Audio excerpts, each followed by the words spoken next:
ବାରତା ଆସିଛି ଆଜି।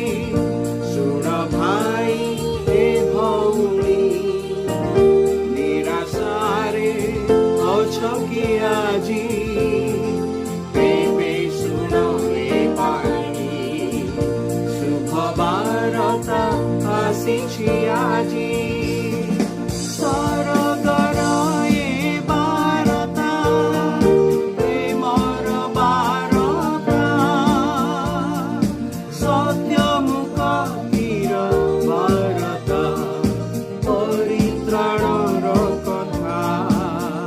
ଶୁଭ ବାରତା ଆସିଛି ଆଜି।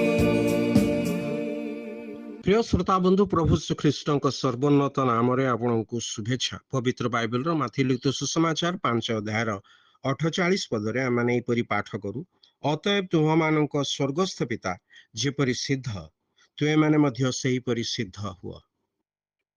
ଈଶ୍ୱର ସିଦ୍ଧ ଅଟନ୍ତି, ଅର୍ଥାତ୍ ଈଶ୍ୱର ପରଫେକ୍ଟ ଅଟନ୍ତି। ତେବେ ଈଶ୍ୱର କେଉଁ ବିଷୟରେ ସିଦ୍ଧ ଅଟନ୍ତି? ସେ ସମ୍ପୂର୍ଣ୍ଣତାରେ ସିଦ୍ଧ ଅଟନ୍ତି। ଈଶ୍ୱରଙ୍କ ଠାରେ କୌଣସି ପରିବର୍ତ୍ତନ ବା ଲେଶ ମାତ୍ର ବିକାର ନାହିଁ, ଅର୍ଥାତ୍ ଯେପରି ଦିନର ବିଭିନ୍ନ ସମୟରେ ଛାୟାର ଆକାରରେ ପରିବର୍ତ୍ତନ ହୋଇଥାଏ, ସମୟ ସହିତ ଈଶ୍ୱରଙ୍କ ସ୍ୱଭାବ ବା ଗୁଣରେ କୌଣସି ପରିବର୍ତ୍ତନ ହୋଇନଥାଏ।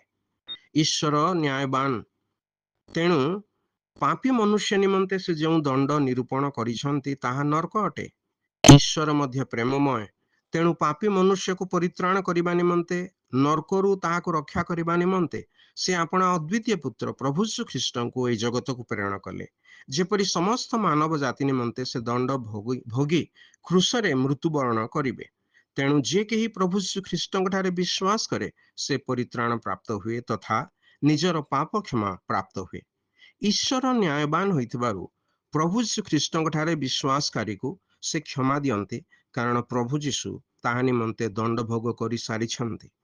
ଈଶ୍ୱର ନ୍ୟାୟବାନ ହୋଇଥିବାରୁ ପ୍ରଭୁ ଶ୍ରୀଖ୍ରୀଷ୍ଟଙ୍କ ଠାରେ ଯେଉଁମାନେ ବିଶ୍ୱାସ କରନ୍ତି ନାହିଁ ସେମାନଙ୍କ ଦଣ୍ଡ କାଏମ ରହେ, କାରଣ ସେମାନେ ଈଶ୍ୱରଙ୍କ ପ୍ରଦତ୍ତ ଅନୁଗ୍ରହକୁ ଏବଂ ପରିତ୍ରାଣକୁ ଅଗ୍ରାହ୍ୟ କରିଛନ୍ତି।